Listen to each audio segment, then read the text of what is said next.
What's up, everybody? Welcome to another episode of the Community Farm Alliance podcast.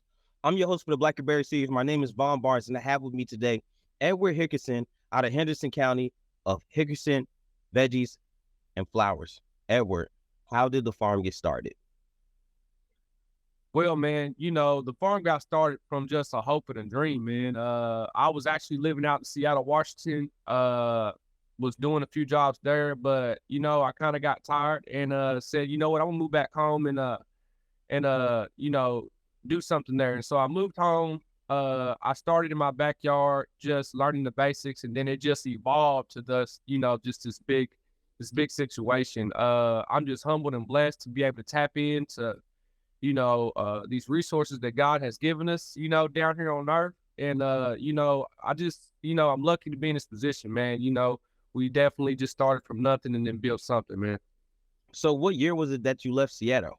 I was out there from like 2008 to 2018. And then, I just packed up and came on back. I don't want to really talk too much about the military and what that does yet. But when you left and then you came back, I think it went Friday, you moved in, Monday you was planting flowers. How did that go? Yeah, man. So I got here Friday, and Monday I headed to my local gardener shop downtown, and I began to purchase seeds, purchase transplants because I was ready. I had already had the vision while living in Seattle. And so when I got home, my thing was just execute, don't waste no time, get your stuff moved in and then hit the backyard. I mean, I didn't even know what a tiller was when I first started. Why the backyard of all places? We're going to get into that tiller question, but why the backyard of all places? Well, the backyard when I was younger is where my great-grandmother and great-grandfather planted back there. They were sharecroppers in their young years. And so, that's what they was doing back there. And so I remembered that. And so that was the only piece of land that I had available was my backyard. And so, I believe it was a 30 by 20. And we just got to work. Stuff was all over the place, let me tell you, because I didn't know nothing about straight rows. I didn't know nothing. I was just throwing stuff in the ground. Or I'm going to put basil over here. I'm going to put this over here. I'm going to put this over here. And, once I seen the first seed pop up, once I seen the first fruit of my labor, man, I was completely sucked in. There's no better feeling than seeing that. I was looking through Facebook and there was a picture of a snake inside the garden. I was wondering about that. Like I told myself this is gonna be the first question I asked. What's up with that snake? So the snake is fake. And so what happens is the snake keeps the birds out. Instead of hanging pie pans all over the yard, right? I went on ahead and threw an inflatable fake snake down there. And let me tell you, not a bird, not a skunk, not a mole, not a groundhog dare enter that yard. Are you serious? So, man, that's your pro tip. Out use there. A fake inflatable snake. Throw him out there. That's I've never heard anybody use. I know about the pie pans and how they just move around and stuff, but I've never seen an inflatable snake. Hey, that came from the old school, man. Somebody from the old school was like, hey, man, throw you a fake snake out there. I guarantee you won't have no problems. And I'm telling you what, but you got to move the snake around, though, because if you don't move the snake around, the birds will be like, oh, man, that thing's fake. So if you move it around every day, it keep them on their toes. But if you just throw it out there and leave it, it ain't gonna work. I seen the picture and I said, man, this guy got this ginormous snake coiled up in the garden. Please tell me that that's not the scarecrow.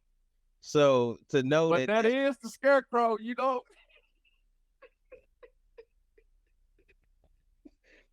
that's actually hilarious. Hey, that's revolutionizing things, man. To imagine that the birds were looking at this like, nah, that tomato ain't worth it. Hey, can you see them? Like, doing their head like, what? There's a predator on the ground. Y'all don't fly over here. And so telling them that, listen, it's not real. I'm not going to take that chance. Yeah, they was chirping too. Oh, man. This is crazy, man. This really works. The first 20 by 30, you had the snake down there and you were growing anything. When did you start to organize and just go veggies? And then talk a little bit about that process of leaving veggies or adding to the veggies as what we know with the flowers. Actually, it was year 2 for me. Year 2, I was like, okay, now I know I can't put stuff everywhere because then you run into your annual and perennial problem, right? So then you got perennials coming up from last year. Then you trying to put new stuff in. Now, the garden gets all congested and messed up. So then we said, okay, well now let's try, laying these rows straight, and let's try doing tomatoes here, beans here, cucumbers here, watermelon here, squash here. But what I learned still in that space is things like cucumber, squash, these things gonna get very invasive and very big and vine out. So then I was like, okay, well, I'm gonna need a spot. If I'm gonna grow these, it's gonna be a little bit bigger than this because they'll take over the garden. So that's where I kind of learned about my spacing and, kind of like, okay, well, this is what our presentation needs to look like, and so we just kind of, started building off of that year 2. So you started doing rows, you got everything together and organized. When did the flowers start happening? So actually, flowers came into play around year 3. So I met my 6th grade teacher, Miss Stone, randomly at a gas station, and we immediately started talking. And then I started explaining to her what I want to do, kind of my dreams and my vision. And she was like, well, I have, acres out here. So, that's where still vegetables, but then moving into flowers. All right. First off, shout out to Miss Stone. What is it? Elena? Elena, yeah. Yeah, Elena Stone. Yeah, shout out to her. And she made the episode. We're going to talk about the episode in the next segment. But shout out to her for giving you the book. Talk a little bit about that conversation. Go deep into it and then mention the book. I want to know, how did that change everything? So, man, I was outside doing my thing. Miss Stone came out and said, hey, Edward, I got this book I think you should read. And I looked at it and I was like, okay. And then I went back to doing my thing. And in my head, I'm thinking, maybe not flowers right now because I want to focus on vegetables. My head was pinpointed on vegetables. This is how things transform and evolve, and things get pushed in a different direction. But so then I took it home. It might have sat a couple days, you know what I mean? Then I actually picked it up and started reading it and started looking through the pages. And I was just like, you know what? Oh, wow. I couldn't sit still because I'm like, oh, wow, this thing right here is something different. I'm like, Miss Stone, I read the book, flowers, let's do it, and then she's like, well, she's got a scholarship coming out. Maybe you should apply for it. And I'm like, nah, not me, because I'm thinking, Henderson, Kentucky, small guy, she's got this big 26-acre flower farm. Like, it ain't, how is she going to see me? That was my thought. But then, as time went on, I said, why not me? You know what I'm saying? Why not you? Why can't somebody like that see you, see your story, and want to be a part of that? And so I sat down, I opened my heart, I wrote what I had to write, and a couple months later, I get an email saying, hey, you're a scholarship winner. And not only are you a scholarship winner, but out of 6,000 people on a global scale, you were selected.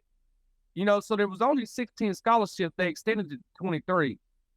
You see, and then 3 stories made it to the show. So it's like, man, I just can't tell you enough, like, how crazy this whole thing is. Like, I never thought in a million years I was gonna be on a TV show.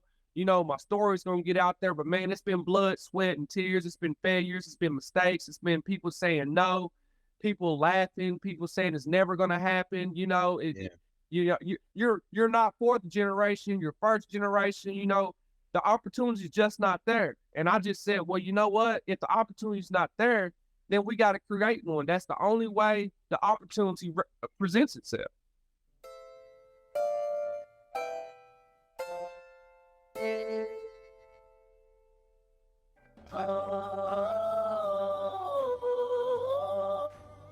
Did you know that CFA is a nonprofit organization that supports family farms, equity work, food access, and policy work across Kentucky? If you're interested in supporting any of this work, please go to cfaky.org and go to our donate tab in order to donate or become a member today. We really appreciate any and all help that we get, and it goes back to helping both farmers and consumers across the Bluegrass State. For more information, go to www.cfaky.org. Once again, that's www.cfaky.org. Thank you. And now back to our show. All right, so before we left, we started talking about the flowers and how that operation started. Go a little bit into how that operation started and what you started doing at that point.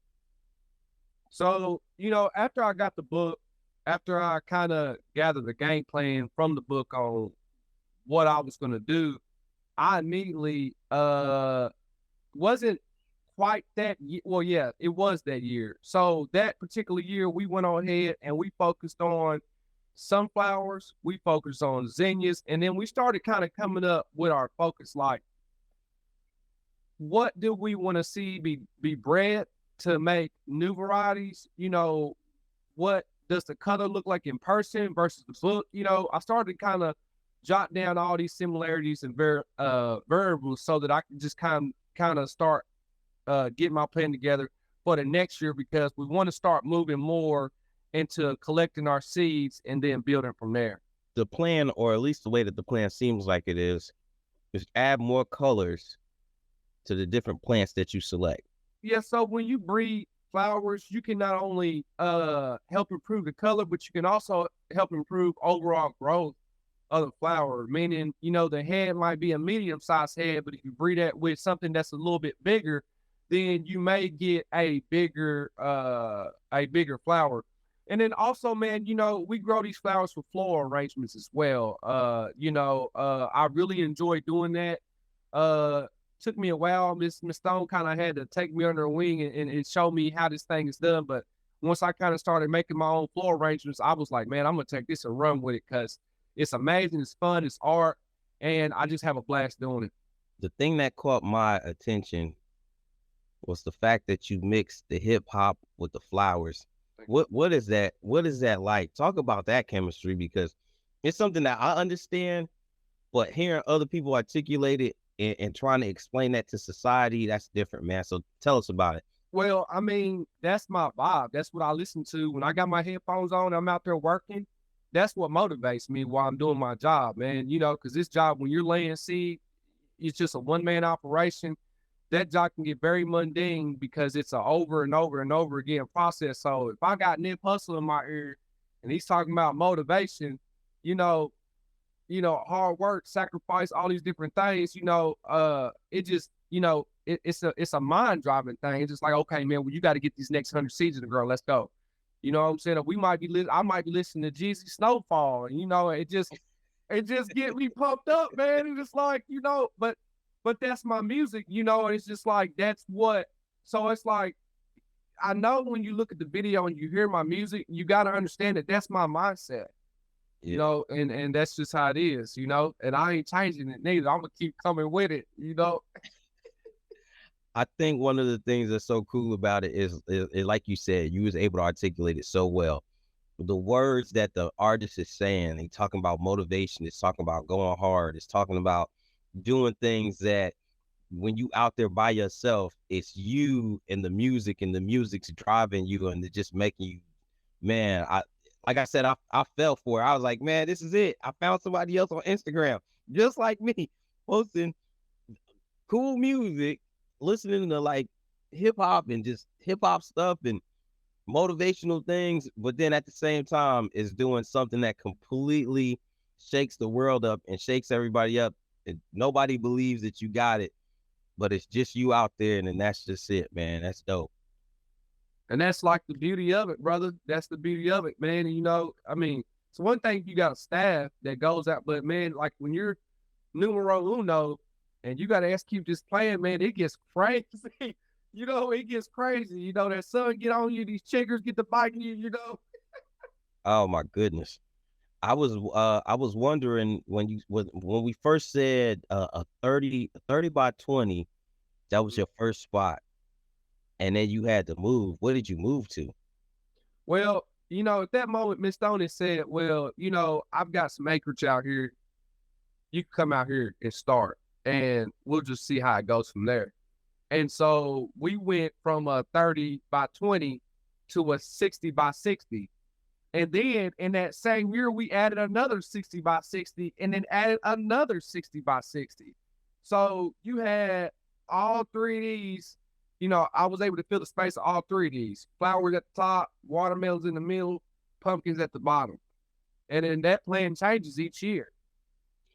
Talk a little bit about that. Why do you go with so many runners when you got flowers and things like that? Like, how do you manage to, or why do you do runners over the ground with the flowers? Like, is that like a crop management thing that you plan in, or what is that? Well, from the first year, I did make that mistake. But moving forward, when I got out here on this land, each, like the watermelons, they had their own separate area. So they could run, because I could plant them, each plant 10 feet apart and still put 200 watermelon in when it's one area. Because, 10 feet, put another one 10 feet, 7 to 10 feet. So the vines got time. You got time to kind of keep that area clear of all the weeds and stuff. And that also gives the vines room to grow. You get what I'm saying?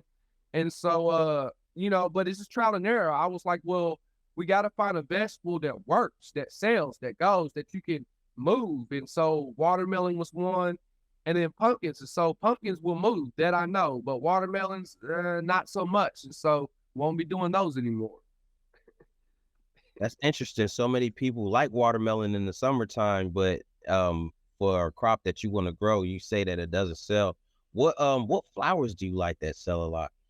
Well, most of all with flowers, you see, I have the flower operation kind of breaks down into a few moving parts. And so we have a cut flower situation where those are used to put in your floral arrangements, and my favorites are zinnias, sunflowers, cosmos. Those are all really big, beautiful cut flowers to put in a vase. You see what I'm saying? And also dahlias. Dahlias are some of the most beautiful flowers in the world. And so, then also we have a wholesale entity that we're working on getting into. And so there's a company coming in that is going to allow me to move flowers in bulk versus just by floral arrangements. When you say cut flowers, for people that don't understand, because like I didn't understand in the beginning, what is the difference between a cut flower and a regular flower? Like why are they called cut flowers? Well, they're called cut flowers because they usually are long stemmed and they usually will last in water for a long time or for at least a week, so that's where you get your term cut flower, because there's flowers that can be cut and made into arrangements versus other flowers where the stems aren't so long and, the flower heads don't get so big, or maybe it's a beautiful flower, but it spreads. So it's not something that's likely you could put in a vase. And you said you're the person that puts it all together. So you walk through the garden and you cut each one and you look at the bouquet or the vase and put it in the vase and sell it like that. You're that artist. Yeah, I'm that guy. I'm the guy that goes through there. I select each one myself. I'll throw up, and I lose flowers, man. I'll throw stuff together. Oh, they don't work. That's it. So it may take me 45 minutes to get one piece done, because if you look at it and it pops out at you, right, and it makes you feel great, then when you put it on someone's table that it's going to do the same thing over and over again every time they look at it. 39 months in the military. How do you go from military active duty Iraq tours, handling worldly business, to saying, I'm coming over here and I'm going to put together these beautiful bouquets, and that's what how did you get there? How did you cross those two paths? Well, I did 12 years in the Army, 39 months in combat, and it didn't just happen like that. Like I spent I would say I spent about 7 or 8 years wondering, not knowing what my next move was going to be as far as who I was, what I want to do with my life after the military, after going through all the aggressiveness, having to go on missions and do different things. And so that's what kind of led me back home because, man, I wasn't happy in Seattle. So when I came back home and I got involved with vegetables and flowers, man, it started to kind of change my attitude. I started to kind of soften up. And to me, that sounds like mental health and rehabilitation, and you found rehabilitation in the garden and the plants that you was growing, and that's an amazing thing. Have you started to do programs with that? I seen something about the library. Talk a little bit about the different programs and things that you've been working on with mental health. Well, man, part of my mission as, founder of this company is to reach back to the next generation. And so I love to get involved with kids. And so at the public library, we came together. I brought dirt in, I brought cups in, I brought seeds in. And so all the kids got the seeds that they wanted. We taught how to put them and plant them, how to cut them up, how to put them in the window and watch them grow. And, it's touched a few kids said, they loved it. They go out and check on their plants all the time. And so some, they got them last year and it came back this year. And so, that's part as far as what I'm trying to do as far as in my community. And then also you got the mental health part. Man, I'm gonna tell you, when you get something like PTSD that's diagnosed to you, this is a life thing, right? So you gotta when you have this disability, you have this thing that could stop you from doing stuff, then you have to learn to deal, you have to learn to cope, you have to learn what's going to work for you. And so gardening, flowers, vegetables, putting in the work, it's like it's the military, but you don't have all the noise. It's just structured. It's, and I work very well in those settings. And so I've been able to put the two together and we're yielding results. That's amazing. I've looked into a lot of mental health work here in what I was doing with my farm, and mine was through goat yoga.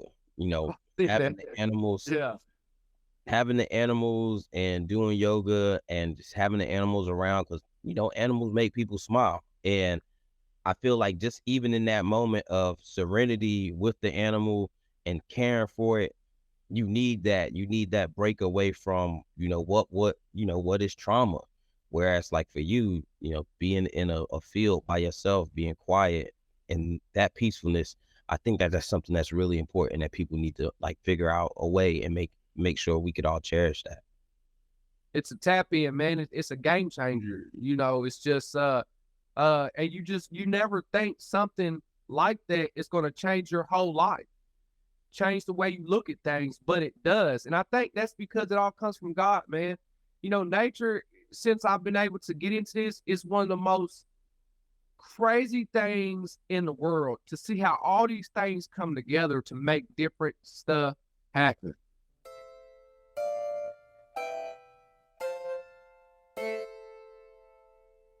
Farmers markets support program services. Did you know that a program like this exists in the state of Kentucky? If your market has been around for a while, or maybe you are a new and existing market, we offer marketing development. We also offer business development. We want to offer programs as such like capital support to support your market managers. There's a cost share program. We can establish your market with the SNAP EBT program. And lastly, we provide networking. For more information, please contact us at cfaky.org/FMS. Again, that is cfaky.org/FMSE.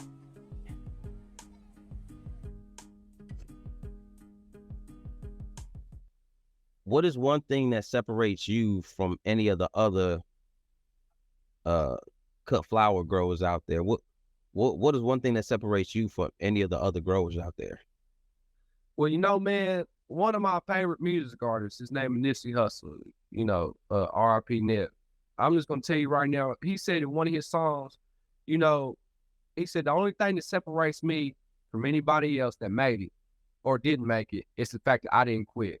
And so that right there is what I stand on, it's what I run on. I mean, when it's hot outside and I don't feel like being out there, when I don't feel well, when bills are due, when I don't have enough money to get this, when I don't have enough money to do that, when, flowers may not be germinating or doing it, it doesn't matter. I will stand my ground and not quit. And at the end of the day, that is what is going to separate me, is because no matter what, when you don't quit and you see something start from where it has and go all the way, that'll let you know right there that, the more you stay focused, the more you do it, the more it's going to happen. How has the community worked with you ever since that show? Well, I'm glad you asked that. So, I have partnered with Antlers Coffee Shop, which is downtown 212 Main Street, and we're actually going to do. They wanted to host a watch party for me. What is one of the goals that you hope to then obtain from that much traction of people coming out to watch?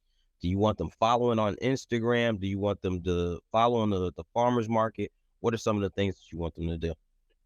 Of course I want them to follow me and keep track on what I'm doing. But most of all, I just want to be inspired, man. What I'm doing, I believe in it. So I believe it's going to, keep on going. But most of all, it's that there may be somebody in that room who's struggling, might be on the verge of an idea of getting ready to do something. And this might be that final kick to have them go ahead and step in their purpose. So really, that's what I'm aiming to do. The notoriety and all that stuff is great, but when it comes down to it, man, I want to inspire somebody else. Hickerson Veggie and Flowers is where you at now. Mm-hmm. You got pictures of like this shirt and this hat, the logos on it, and it just says Hickerson Veggie. What's the evolution? Where you go next? Well, as you know, Hickerson Veggies was the beginning. There were no flowers in the beginning. And so, after we did Hickerson Veggies, and then after I started getting into flowers, then, I realized that I need to implement that into the name, and so that's where I'm working on getting it changed to Hickerson Veggie and Flowers, because I think that has a nice ring to it, and I think that sets right into what we're doing, and so that's where kind of the name change comes about. And then on Facebook, there's just one specific one that says Hickerson's Honey. What's that evolution? Talk a little bit about the bees. So, man, the bees are this bee game is one of the most amazing ventures I could ever get into. I'm so thankful and honored that I'm able to even, have the opportunity to do it. I've learned so much, but in the beginning, man, let me tell you, the biggest lesson you will learn as a beekeeper is that old sting, boy. I'll tell you. And, I'll tell you, don't cut corners on the bee suit for anybody who's listening. If you're going to get into this game, you get your 3-layered, ventilated bee suit if you're going to be a beginner. Because you go on Amazon, you find these bee suits that don't work, and then you get stung 15 times. And then you understand you need to have a working bee suit. But yeah, man, bees are great. We're going to have our first honey harvest this year. We're looking to harvest about 150 pounds. And so, that's major because I've been doing this for a year. And usually it takes a year for each hive to establish itself. And so, I got into it just because I felt like it was different. There's a shortage of bees. And honestly, with no bees, there are no crop for anyone. And so I'm just doing my part to try to, add to an already working ecosystem, I guess you could say. So I was listening to Forbes the other day, and Forbes was talking about how the bee industry is $1 billion industry for the company that what is the cuties, the people that do cuties, the owners of the cuties brand. They also have bees, and they ship their bees around from California to Maine to Washington, all over the place. and they use their bees to pollinate everything from almond trees to citrus trees, Yeah. all of the above. So I was like, man, dang, I didn't realize that bees, I mean, like I knew they were that important, but I didn't know that they were that important. And the numbers that they threw out was $400 $400 an acre to have their bees populate some of these farms. And I can't imagine how many boxes there are because of how many bees they said they had. So just out of curiosity, how many boxes do you have to do your you said three, your 30 by or 60 by 60s? Well, right now I have 2 hives, right? And so that's like more than enough to do what I have to do. You Wow. know? And so, but they're not just going to pollinate what I got going on. If there's anything going on around me as far as farming concerned, they're gonna go pollinate too. Bees will go about 3 miles out to get what they need to get pollen and nectar to bring back to the hive. So they're not limited by no means to just my space, but also to others as well. But not just that, man, from what I experienced, with them being in the field last year like that, I felt like my flowers were a little bit bigger, a little bit more. I don't know if it's because they're jumping from one to one. I don't know if they have some type of added fertilizer thing they're doing. I don't know, but I could tell a difference in having them versus not having them. Now, you started off just veggies and a blow up snake. Then you went from, don't laugh at me, man. You had to blow up snake. You got to blow up snake. You got the blow up snake veggies, blow up snake veggies and flowers, blow up snake veggies, flowers, and now bees. And then you said there's a difference in the flowers and the vegetables and everything. What are you doing with cross pollinating on the flowers that is going to bring a new level to the flower game that Hickerson veggie and flowers is going to do? I'm glad you asked that, man. So this year we're getting into the research and development phase of breeding. And so we're hoping to, like, I'll give you an example. Like for sunflowers, we're hoping to this year lay a certain variety of sunflower out. And then the bees will go through and cross-pollinate. Then I'll extract those seeds and then put them down again to figure out what it is they made as they jump from one sunflower to another sunflower to another sunflower. And so as we get that, we then begin to build on what we like or what looks different or what looks unique. We then begin to take that, isolate so we can build an inventory of that. And so that is, like you've seen in the show, that is where we're moving at the moment. It's a great thing that you just mentioned the show. So let's talk about that for people that don't know. What series are you a part of, and where can people see that episode? Okay, so I'm on a show called Growing Floret Season 2. I'm on episode 3 called Unlocking Doors. And, there is this lady, her name is Erin Benghazi, I believe. If I pronounce that right, Erin, please don't kill me. But she's up in Washington State, and she has a 20-acre flower farm. And so she's actually made it to the top. And so she's pretty much taken what she's made to get to the top and now starting to hand it down to people who really want to get involved and have what she has. It's so funny. I interviewed somebody in season 1, and I've kept up with, matter of fact, let me shout them out. Loving Farm, thank y'all so much. Both the partners run their Instagram, and I've always told them, I said, if you find another farmer, and I'm like, what? I don't know about the show. Like, they send me so much stuff in the DMs. I'm like, I don't know about the show or whatever, but I look at the Instagram, and then that's when I heard the music. I said, yeah, it's this my guy. I mess with it. So from there, I watched the show, and then it was like the scholarship, and what is it, 68,000 people in 88 countries, something like that. It was some ridiculous amount of number.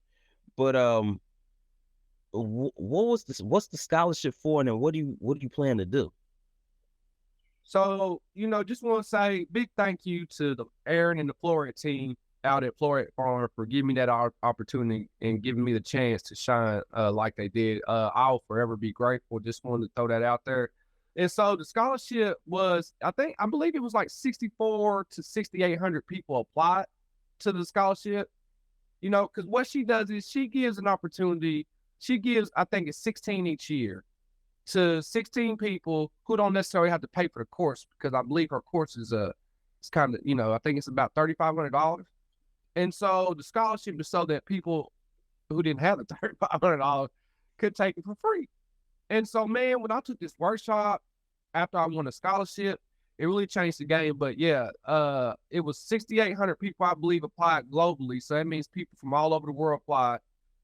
They narrowed it down to 23 scholarship recipients. So they actually did more than 16 this year.